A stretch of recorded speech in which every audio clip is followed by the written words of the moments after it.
할렐루야. 하나님 말씀은 요한계시록 11장 1절부터 13절까지인데요. 앞부분을 제가 잠시 읽겠습니다. 1절부터 5절까지 봉독합니다. 또 내게 지팡이 같은 갈대를 주며 말하기를 일어나서 하나님의 성전과 제단과 그 안에서 경배하는 자들을 측량하되 성전 바깥 마당은 측량하지 말고 그냥 두라. 이것은 이방인에게 주었은즉 그들이 거룩한 성을 42달 동안 짓밟으리라.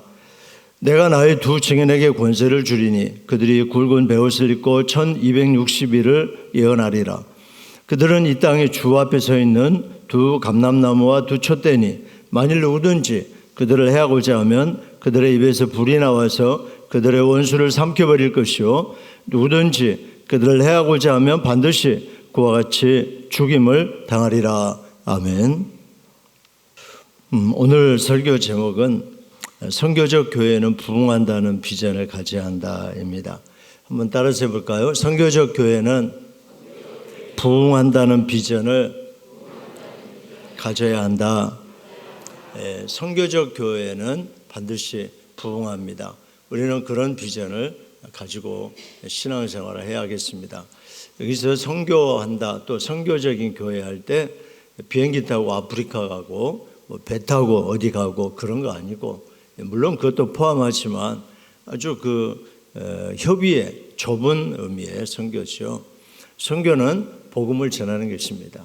그러니까 전도가 곧 선교이죠. 우리가 복음을 비행기 타고 가서만 전해야 하겠습니까? 문만 열고 나가도 이주민이 300만인 시대고, 무엇보다도 형제 자매들 중에 우리 가장 가깝고 친밀하고 사랑스러운 이들 중에도 아직 복음을 알지 못한 채 살아가는 분들이 얼마나 많습니까? 우리가 그들 앞에서 복음을 전하는 것이 바로 선교적인 교회가 되는 것이고, 교회는 건물이나 조직이 아닌 우리 하나님의 자녀들이 모인 그 모임이죠. 우리들이 바로 선교적인 교회인 것이죠. 목사님, 저는 사무실에 가봤자 저희 팀원들 한 10여 명 중에 아무도 예수님도 믿지 않고, 제가 11조 생활하고 주일마다 예배한다고 그러면 웃습니다. 그럴지라도 그들 가운데 그리스도를 나타내고 믿음으로 산다는 것이 무엇인지를 보여주는 것 자체가 선교인 것입니다. 적극적이지는 않지만 그래도 그렇습니다. 왜냐하면 하나님께서 하나님 아버지께서 나를 보내신 것 같이 나도 너희를 보낸다고 우리 예수님이 말씀하셨잖아요. 그러니까 우리는 예수님이 다 지금 보내시는 사람들입니다. 세상으로. 여기에 잠시 와서 전기차 충전도 해야 되고 또 정비도 해야 되잖아요. 그러면 다시 우리는 또 출격하는 거죠. 세상을 향해서 우리가 나아가서 그곳에서 빛과 소금으로서 예수님 우리를 보내셨기 때문에 그곳에 살아가는 삶 자체가 우리는 선교적인 교회로 살아가는 것입니다. 나 한 사람으로 말미암아 우리 가정이 변화되고 그 일터가 직장이 삶의 자리마다 하나님 나라가 마침내 임하게 될 줄로 믿습니다. 이런 의식을 가지고 이런 가치관을 가지고 신앙으로 투철하게 살아가는 교회가 바로 선교적인 교회인 것입니다. 물론 튀르키예도 가고 루안다도 가야 되겠지만, 그래서 이렇게 사는 교회는 마침내 부흥합니다.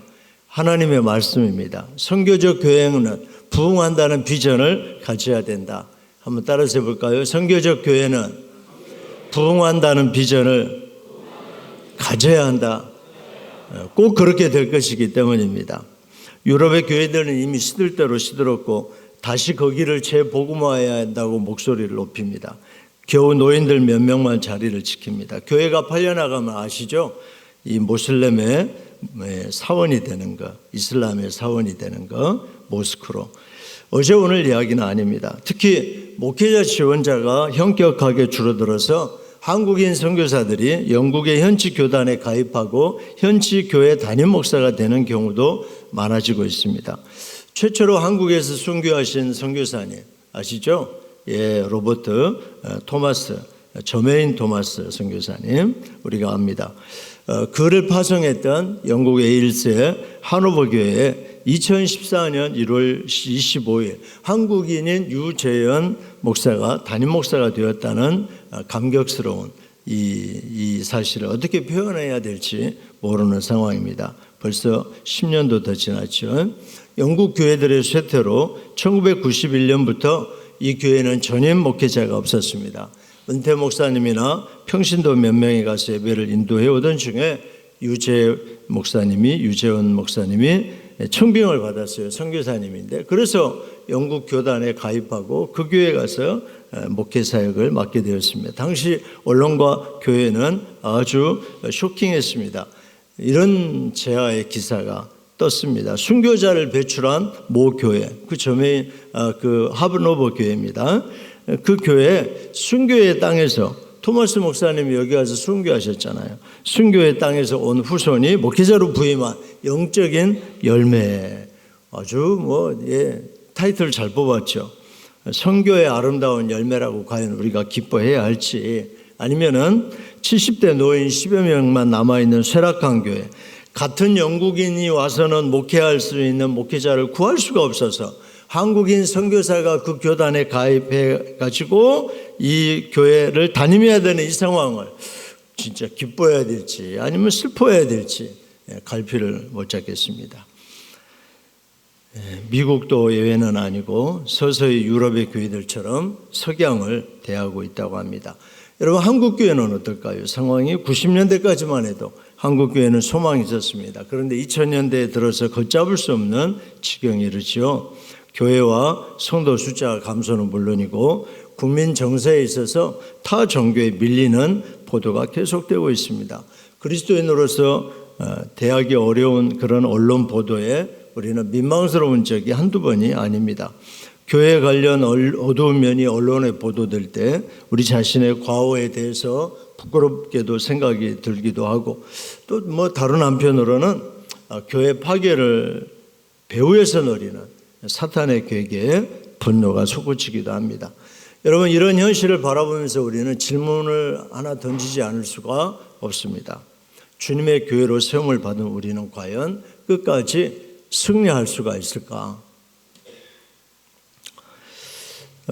우리는 지금 계시록을 계속해서 보고 있습니다. 이어지는 이 계시록에서 하나님의 심판이 단계적으로 진행되는 것을 요한 사도님을 통해 보지요. 그 와중에 단계적으로 하나님 심판이 임하는데 그 와중에 별도의 몇 가지 중요한 비전도 보게 되죠. 이거를 첨가된 계시 또는 삽입된 계시라고도 부릅니다. 쉽게 이해하시자면 단계적으로 지금 하나님의 심판이 임하죠. 처음에 7 뭐였죠? 7 인, 그 다음에 7 나팔, 마지막에 7 대접, 쫙 그냥 가야 되잖아요. 근데 중간중간에 첨가된 말하자면 계시들이 있다 이 말입니다. 그렇죠. 그래서 우리가 첨가된 계시 또는 삽입 계시 이렇게 부릅니다. 그러니까 6번째 인까지 됐으면 바로 이제 그 다음에 7번째 인으로 가야 되잖아요. 그런데 7번째 인 되기 직전에 7장에서 첨가가 되죠. 하늘의 그 예배 광경, 천상 예배 광경. 그리고 7번째 이제 인을 뗍니다. 그러면 이제 나팔 재앙들이 쭉 펼쳐지는데 첫째, 둘째 하다가 6번째 나팔까지 울리고 나면 7번째 나팔로 가야 되잖아요. 그런데 잠깐 멈추고 다른 계시가 첨가가 됩니다. 10장의 작은 책의 비전, 즉 성경책을 가지고 구원을 이루어 가시는 예수님 모습을 보여주시고, 오늘 11장에는 교회의 진정한 모습, 즉 권한받는 교회와 승리하는 교회의 모습을 보여주십니다. 작은 책의 비전과 교회의 진정한 모습을 보여주시고 난 후에, 그리고 나서 이제 7번째 나팔이 이렇게 이어지게 됩니다. 그러니까 7인, 7나팔, 7대접이 쭉 펼쳐지는 와중에 중간중간에 다른 계시들이 한 번씩 첨가가 된다는 거죠. 오늘 본문도 바로 그런 내용입니다. 자, 오늘 교회는 고난받는 교회와 그리고 승리하는 교회, 참된 교회의 모습을 우리에게 알려주시는데요. 과연 참 교회의 표지는 뭘까요? 뭘 보고 참 교회하죠? 교회마다 이단들도 다 무슨 교회 다 해놓고 있어요. 거기 가도 다 목사라고 해요. 사이비들이. 뭘 보고 알 수 있냐 이 말입니다. 1절, 2절에 보면 성전과 예루살렘 성읍이 등장합니다. 성전과 예루살렘 성읍. 근데요, 요한 사도께서 지금 이 계시록을 받아서 기록하던 AD 95년경, 그러니까 서기 95년입니다. 지금 서기 2026년이죠. 서기 95년경에 요한계시록을 기록하시는데, 이때 예루살렘의 성전과 그리고 성읍은 철저하게 파괴된 뒤에요. 로마의 티투스 장군, 나중에 황제가 됩니다만은, 그러니까 이 요한 사도님이 이 계시를 받았을 때는 성전이라든가 성읍이 존재하지 않았어요. 다 깨부셔버리고 파괴됐거든요. 그런데 요한은 환상 가운데 지금 성전을 보고 있습니다. 무슨 의미일까요? 1절 말씀 한번 같이 읽어보겠습니다. 시작. 또 내게 지팡이 같은 갈대를 주며 말하기를 일어나서 하나님의 성전과 제단과 그 안에서 경배하는 자들을 측량하되. 이 성전이 없어요 지금 실제는. 근데 성전 측량을 명령하십니다. 환상이죠. 성전은 존재하지 않지만 여전히 하나님을 예배하는 백성들은 있는 것입니다. 그러니까 여러분, 교회는 조직이라든가 아니면 건물 덩어리가 아닌 거예요. 그런 것들은 오늘 교회로 예배당으로 쓰다가도 모스크가 될 수도 있고 아무것도 아니에요. 유럽에 가면 캐바레가 되고 술집 되고 다 나이트클럽 되고 별의별. 그러니까 건물이 아니에요. 교회는 뭐겠어요? 하나님을 예배하는 백성들인 거예요. 하나님을 예배하는 자녀들. 건물이 중요한 게 아니라 예배하는 성도가 중요한 거죠. 하나님은 아직도 이미 예루살렘의 성전은 파괴되고 없지만 예배하는 자신의 백성을 갖고 계시는 거예요. 그들을 또 보호하고 계시는 거예요. 언제 어디나 북한에 교회가 선전용 교회가 몇 개 있습니다만은 북한에 하나님 예배할 수 없어요. 오직 김일성이, 김정은이 이렇게. 그런데 북한 땅에도 교회가 있어요. 지하교회가 있죠. 하나님은 어디서든지 예배하는 자기 백성을 가지고 계십니다. 그러면 교회가 있는 거예요. 눈으로 보이는 교회는 없지만 하나님의 교회는 있는 것이고 하나님은 자기 백성을 보호하시는 거예요. 철저하게. 여러분이 오늘 사회에 나가서 어디에서든지 정말 그곳에 하나님을 아는 사람이 없는 것 같고 하나님을 그리고 섬기는 사람이 전혀 없고 오히려 조롱하는 사람들만 있는 것 같을지라도 만약 여러분 한 사람이 그곳에 있다면 하나님의 교회는 거기에도 있는 거예요. 하나님의 나라가 거기에 있는 거예요. 그리고 하나님은 당신을 보호하심을 믿으시기를 바랍니다. 친히 보호하십니다. 그러나 바깥 마당은 이방에 주어버리셨습니다. 여기서 여러분 참교회와 거짓교회가 구별되고 있어요. 요한 당시는 황제 숭배 그리고 영지주의가 가장 큰 문제거리였습니다. 교회에 황제 숭배를 강요해요. 그러면서 바른 신앙을 고백하면 죽이거나 박해합니다. 영지주의는 영과 육을 극단적으로 구분하는데 거짓 선지자들이 하나님의 은혜를 강조한 나머지 다 도덕적으로 타락해도 그렇게 만들어버렸어요. 하나님은 영이시니까. 그래요. 영지주의는. 그리고 육은 악하고 더러운 거예요. 예수 그리스도의 성육식도 부정하고 우리 육체도 이제 다 소용없는 거예요. 우리는 구원을 얻었기 때문에. 그래서 죄를 지어도 괜찮고 죄를 지어도 죄가 아니라고 이렇게 가르치는 거예요. 영과 육을 극단적으로 구분하면서 하나님의 은혜만 강조한 나머지 성도들을 도덕적으로 다 타락시키고 있었습니다. 오늘 우리는 1세기의 요한 사도 때는 그런 황제 숭배나 영지주의가 가장 큰 문제였지만 오늘 우리는 참된 그리스도인의 표지가 무엇이냐 하는 곤란을 겪고 있습니다. 다 예수 믿는다고 그래요. 다 교회 간판 붙여놓고 있어요. 거기 가도 다 무슨 찬송가도 부르고 그런다고 해요. 그런데 실제의 삶은 너무나 많은 차이가 있는 것입니다. 물론 성도 중에 자기가 부족한 면이 너무 많다고 생각하는 이들도 있습니다만은 믿은 지 오래된 사람들 마음속에는 나름대로 또 자기 기준이 딱 서 있어요. 사람들 앞에서는 그냥 겸손해가지고 난 부족합니다, 많이 부족합니다 할 수 있지만 마음속에서는 안 그렇단 말입니다. 마음속에서는 어떤 생각하는지 아세요? 나는 나름대로 잘 믿고 있어. 나 이 정도면 말이지 나는 괜찮은 사람이야. 나는 정말로 믿음으로 살고 있어. 자기 마음속에 그런 기준을 가지고 이 문제는 여러분 이 기준은요 자기 기준이에요. 하나님의 기준이 아닌 것입니다. 자기가 설정해 놓은 기준입니다. 딱 그냥 여기까지만 선 그어놓고 그렇게 신앙생활을 하고 있습니다. 여러분 예수님 당시에 종교 지도자들 모습 같지 않습니까? 그들은 얼마나 자기들이 잘 먹고 있다고 생각했습니까? 그래서 우리는 알아야 됩니다. 주님께서는 주여 주여 하는 자마다 다 자기 백성으로 보시지 않는다는 것입니다. 막 주여 주여 하고 이적도 행하고 굉장치도 않은 일을 많이 했을지라도 주님은 말씀하셨습니다. 누구냐? 난 너 모르겠다. 주님은 그렇게 말씀하신다고 했습니다. 참 교회와 거짓 교회를 측량해서 구별하라고 하시는 말씀. 여러분, 그러면은 참 교회인 바른 이 성령 공동체의 모습은 무엇일까요? 기준이 뭘까요? 기준. 첫째는요, 하나님의 말씀의 바른 선포가 중요합니다. 하나님의 말씀을 바르게 선포해야 됩니다. 오늘날의 포스트 모더니즘은 어떻습니까? 다 자민족 중심주의로 심지어는 자기 중심이에요. 말하자면 성경 해석을. 왜 꼭 그렇게 성경을 해석해야 돼? 왜 성경 해석은 하나야? 이러면서 알아서 다 해석하면 다 자기들 말하자면 이런 식으로 왜곡시키고 복음을 변질시키고 있습니다. 하나님의 말씀의 성경의 절대 권위를 부정하는 거죠. 바른 말씀의 선포가 없으면 인간적인 노력으로 이루어지는 행사나 우상 숭배가 자리 잡게 될 것입니다. 두 번째는요, 공동체가 성령의 능력에 의존하기 위해서는 열심히 기도하는 기도 공동체가 되어야 합니다. 여러분, 기도하지 않는다는 것은 정말 위험한 것입니다. 왜냐하면 자기 힘만으로 산다는 것입니다. 이성적으로, 논리적으로, 합리적으로, 상식적으로. 여러분, 성경이 이성적이고 합리적이고 논리적이고 상식적입니까? 아닙니다. 전혀 다릅니다. 이건 교만인 것입니다. 예수 믿는다고 하지만 기도하지 않는다는 것은 자기 힘으로 산다는 것입니다. 기도하지 않는 교회는 그러니까 사람 생각만 가득해요. 다 각자 생각이 있어요.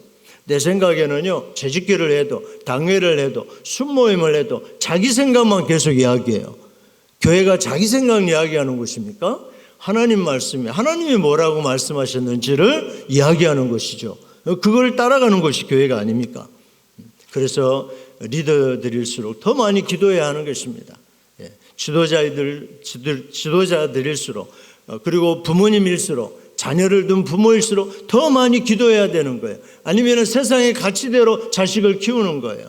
세상의 논리대로 지금 세상이 하는 방식대로 우리 자식만 뒤처질까 봐서 우리 자식만 뒤떨어질까 봐서 본문 2절 뒷부분에 이방인이 42달 동안 짓밟을 것이라고 하셨는데 이것은 교회가 극심한 박해를 받아서 죽게 되었다는 것입니다. 이스라엘은요, 그들의 그 어떤 그 세계관 속에 42달, 또 42달을 연으로 하면 3년 반이거든요. 3년 반 하면은요, 누구나 탁 머릿속에 이렇게 꼽히는 게 있습니다. 그것은 BC 168년에 시리아의 왕인 안티오쿠스 에피파네스가 예루살렘을 함락하고서 성전을 그리고 정복합니다. 이 성읍을. 그리고 성전에다가 제우스 신상을 세웁니다. 아시죠? 히랍 신화에 나오는. 그리고서는 돼지피를 막 뿌리고 아주 싫어하잖아요. 돼지피 유대인들이. 끔찍한 사건을 저지르게 됩니다. 그래서 이 유대인들의 머릿속에 이제 42달, 3년 반 하면 이게 탁 떠오르게 돼 있어요. 여러분, 우리 일제 36년 하면 머리가 딱 떠오르는 게 있잖아요. 우리 중에 아무도 일제 36년을 직접 겪은 분이 안 계시지만 막 거의 공통적으로 일제가 일본 제국주의 시대에 우리 민족 혼을 말살하고 그야말로 우리나라를 짓밟고 우리를 고통스럽게 했다. 그게 탁 감이 오잖아요. 그래서 다른 나라들한테 축구를 다 줘도 괜찮은데 일본한테 치면 안 되잖아요. 완전히 일본한테 치고 오면 그때는 그냥 무슨 매국 나라 되는 것처럼 아주 그냥 이를 갈잖아요. 그러듯이 이 3년 반, 42달 이 숫자가 유대인들의 머릿속에는 아주 끔찍한 사건을 연상하는 것입니다. 예배와 신앙의 자유를 상실했던 악몽 같은 기간인 거죠. 3절 말씀 한번 같이 읽어보겠습니다. 시작. 성전 바깥 마당은 아니다. 3절인데 시작. 내가 나의 두 증인에게 권세를 주리니 그들이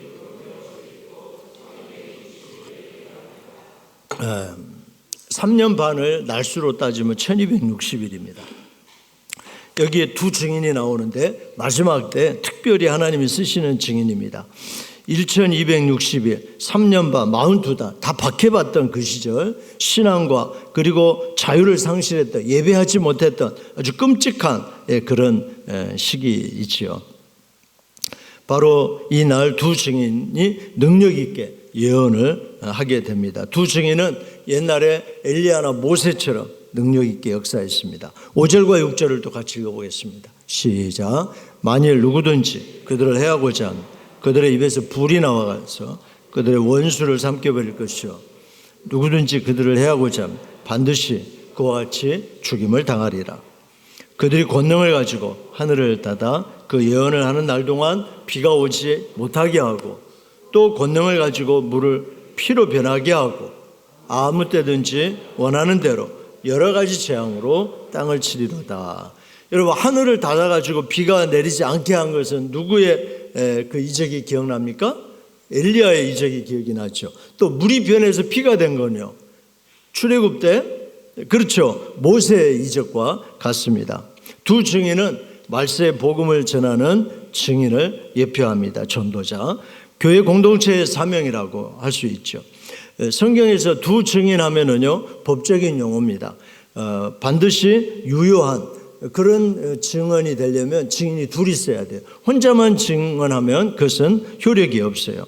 4절 말씀 한번 같이 읽어보겠습니다. 시작. 그들은 이 땅에 주 앞에 서 있는 두 감나무, 두 촛대니. 두 증인은 두 감람나무고 또 두 촛대라고 하십니다. 감람나무는 기름을 공급하잖아요. 기름이 나오죠. 그러면 촛대는 어떻게 합니까? 기름을 붓고 불을 붙이면은 어둠을 밝히는 역할을 하죠. 주님 오시기 전에 교회와 그리스도인들은 이렇게 어둠을 밝히는 사명을 감당해야만 할 것입니다. 말씀과 기도로 우리가 무장한다면 우리 교회는 참된 교회로서 끊임없는 능력으로 복음 증언하는 사명을 감당할 수가 있습니다. 그래서 교회의 본질은 선교입니다. 선교. 그래서 선교적 교회라는 말을 사용합니다. 복음을 전하는 교회가 참된 교회입니다.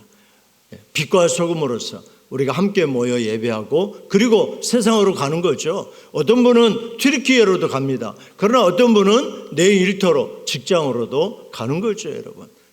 우리는 모두가 다 이렇게 참된 교회, 복음을 증거하는 교회인 것입니다. 교회는 하나님의 자녀가 교회이지 건물덩어리가 교회는 아니라고 말씀드렸습니다. 우리가 바로 선교적인 교회인 것입니다. 이번에는 교회 마지막 순환과 교회 마지막의 승리에 대해서 잠시 말씀을 드리겠습니다. 핍박받으면서 복음을 전하는 3년 반의 기간이 끝나면 마지막 큰 순환이 다가옵니다. 그것은 불과 사흘 반입니다. 핍박을 받아도 하나님의 능력으로 복음을 전하던 시기에 비해서 이제는 마지막으로 순환받아야 할 기간인데요. 3일 반으로 묘사됩니다. 짧지요? 3일 반. 3일 반. 그러니까 어느 정도의 기간인지 이게 상징적인 표현이기 때문에 꼭 3일 하고 그리고 12시간 이렇게 말할 수는 없어요. 그렇지만 어쨌든 일단은 짧다. 사흘 반이라고 했기 때문에 계시록 11장 7절 본문을 한번 같이 읽어보겠습니다. 시작. 그들이 그 증언을 마칠 때 무저갱으로부터 올라오는 짐승이 그들을 이기고 그들을 죽일 터인즉 이 두 증인 교회라고 그랬죠. 복음을 전하는 교회. 이 교회와 전쟁을 일으켜요. 교회가 세상에 복음 증거하는 일을 거의 마칠 무렵 무저갱이 열리고 뭐가 올라옵니까? 짐승, 적그리스도가 올라와서 마침내 증인을 죽입니다. 두 증인을. 복음 전하는 선교적인 교회를 이런 공동체를 죽인다고 묘사하고 있습니다. 8절 말씀 보겠습니다. 시작. 그들의 시체가 큰 성 길에 있으리 그 성은 영적으로 하면 소돔이라고도 하고 애굽이라고도 하니 곧 그들의 주께서 십자가에 못 박히신 곳이라. 그렇습니다. 주님이 십자가에 못 박히신 바로 그곳, 소돔이라고 하도 애굽이라고도 하는 그 큰 성 길가에 교회가 마침내 시체가 던져지는 거죠. 여러분, 소돔은요 음란한 장소의 상징입니다. 그러면 애굽은 뭐겠어요? 우상의 장소를 상징하죠. 우상과 음란이 가득한 곳, 질비한 곳 어디입니까? 세상이죠. 세상에 우상과 음란함이 가득한 곳입니다. 여러분, 우리가 살면서요 많은 교제를 합니다. 많은 관계를 맺고 삽니다. 그런데요 우리들의 만남 가운데, 교제 가운데 만약 음란하고 우상 숭배가 이루어지는 곳이라면 우리는 그곳을 주저없이 떠나야 합니다. 거기에 계속해서 함께 우리가 그 자리에 앉아서 먹고 마시고 그 교제 속에 무슨 여가 클럽이 될지 무슨 모임이 될지 모르겠습니다만은 어쨌든 우리가 세상에 나가서 교제하고 만나고 관계하는 그 모임들이 만약 음란이 가득하고 그리고 우상 숭배가 철저하다면 그것은 더 이상 우리의 이익과 상관없이 그 자리를 떠나야 한다는 것입니다. 거기에 있으면은 안 되는 거죠. 하나님의 자녀가. 거기는 심판의 장소이기 때문입니다. 그들의 시체가 큰 성 길에 있다라고 한 것은 이 사회에서 교회가 공개적으로 핍박을 당하고 비참하게 버려지는 것을 말합니다. 바로 이 세상 한복판에서 주님의 증인들이 노략거리가 됩니다. 이제는 비웃음거리가 됩니다. 손가락질을 당합니다. 그들이 좋아하는 모습이 성경에 묘사됩니다. 여러분 10절 한번 봅시다. 10절 보겠습니다. 시작. 이 두 선지자가 땅에 사는 자들을 괴롭게 한 고로 땅에 사는 자들이 그들의 죽음을 즐거워하고 기뻐하여 서로 예물을 보내리라. 두 선지자가 귀신들을 괴롭게 했습니까? 아닙니다. 복음 증거하는 일밖에 없어요. 그냥 열심히 복음을 전했어요. 예수 그리스도를 나타냈어요. 믿음으로 살았어요. 삶의 자리에 가서. 그런데 이 세상과 귀신들은 우리가 그렇게 살아가는 것을 가장 싫어하는 거예요. 전도하는 걸 가장 싫어하는 거예요. 우리가 믿음을 지키려고 하는 것을 제일 꼴보기 싫어하는 거예요. 이제 복음 전하는 증인들이 죽어버렸습니다. 복음 전하는 증인들이 없어졌습니다. 교회가 죽은 거죠. 그 순간에 귀신들의 축제가 벌어집니다. 막 교회가 죽었다고 다들 기뻐하며 뭘 보냅니까? 선물을 보냅니다. 역사의 거의 종말에 이렇게 교회가 죽음을 당하는 경험하는 그런 순간이 올 것입니다. 더 이상 이제 복음을 전할 수 없고 믿음을 지키며 살기가 어렵고 여러분 이 세상의 역사가 아주 좋아지다가 아주 바르게 되다가 아주 의롭게 이렇게 되다가 마지막에 이 유토피아가 이루 평화의 세상이 되고 예수님이 오실 것이다. 이거는 성경과 아무 상관이 없는 그런 종말론인 것입니다. 이것은 이 우상 숭배자들이 그리고 하나님을 떠난 사람들이 가지고 있는 세계관입니다. 그들은 그런 세계관 속에 살고 있고 소설도 쓰고 드라마도 만들고 그렇게 합니다. 성경의 세계관은 그렇게 말하지 않습니다. 역사의 거의 종말에 이렇게 교회가 죽음을 경험하는 순간이 올 것입니다. 거의 종말이라고 그랬어요. 이것이 마지막은 아니기 때문입니다. 마지막은 이제 옵니다. 교회의 마지막 비전이 있습니다. 마침내 교회는 부흥할 것입니다. 선교적인 교회는 마침내 마지막에 부흥입니다. 그 비전을 가지고 있습니다. 멋진 승리가 있습니다. 여러분 11절 말씀을 보십시다. 같이 읽겠습니다. 시작.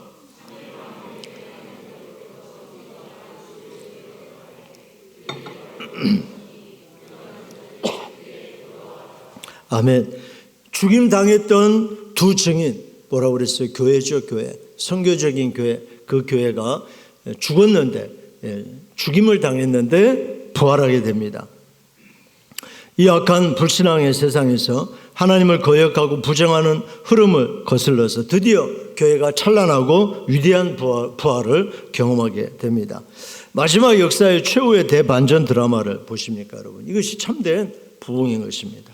복음 증거하는 교회, 선교하는 교회는 반드시 살아나고 부흥할 것입니다. 하나님의 약속입니다. 요한계시록의 계시입니다. 12절 말씀을 한번 같이 읽겠습니다. 시작. 하늘로부터 큰 음성이 있어 이리로 올라오라 함을 그들이 듣고 구름을 타고 하늘로 올라가니 그들의 원수들도 구경하더라. 주님이 재림하는 순간에, 주님이 재림하시는 그 순간 믿는 자와 불신자 둘로 갈라지게 됩니다. 그것은 바로 영생이고 하나는 지옥이 나누어진다는 말이죠. 잘못된 세대주의 신학은 1차로 휴거를 하게 되면 성도들이 휴거되지 못하고 세상에 남아있는 사람들은, 믿음이 불완전한 성도들은 고난 가운데 믿음을 지키려고 하다가 마침내 순교를 하고 2차로 휴거자가 된다. 마치 지옥에서 연옥에 있다가 또 공덕을 쌓으면 천국 간다, 이런 식으로 말하자면 2차로 휴거가 있다, 이렇게 이야기를 합니다. 잘못된 이런 신학이죠. 이런 신학을 바탕으로 휴거라는 주제의 책들이 한때 유행했습니다. 세상의 끝날에 교회가 하늘로 올라가면 바로 땅에 남는 자들에게 하나님의 심판이 임하고 세상의 역사는 종결하게 됨을 우리는 알아야 됩니다. 성경은 그렇게 우리에게 말씀해 주고 있습니다. 세상 이 땅에 휴거되지 못하고 남아있다가 고난 중에 믿음을 지키고 순교하면 그때로 2차 순교가 된다, 휴거가 된다, 이건 잘못된 이야기입니다. 분명히 역사의 어둠이 계속되고 마지막 고난의 시기는 길어질 것입니다. 그러므로 여러분, 우리가 어떻게 해야 될까요? 깨어서 기도하며 인내하며 기다려야 합니다. 지금처럼 교회가 마치 승리에 도취한 것처럼 세상 맛에 잔뜩 취해 산다면 마지막 고난이 왔을 때 견디지 못할 것입니다. 교회의 승리, 교회의 영광도 세상의 가치와 똑같이, 무슨 교회가 교인이 많아지고 교회가 부자가 되고 그래서 아주 그냥 재벌들이 되고 말이죠, 이 땅이 많아지고 이런 식으로 세상의 가치하고 똑같은 거잖아요. 아주 찬란하고 아주 화려하고 교회가 화려한 사람들만 모여가지고 아주 멋지고 세상에 이 성공한 사람들만 모인 무슨 석세스 클럽처럼, 만약에 교회가 오늘 그런 관점을 가지고 세상 맛에 잔뜩 취해 산다면 마지막 고난이 왔을 때 견디지 못할 것입니다. 참된 교회의 표지가 아니라고 말입니다. 고난을 주시는 까닭은 그리스도의 신부인 우리를 순결하게 하시기 위함입니다.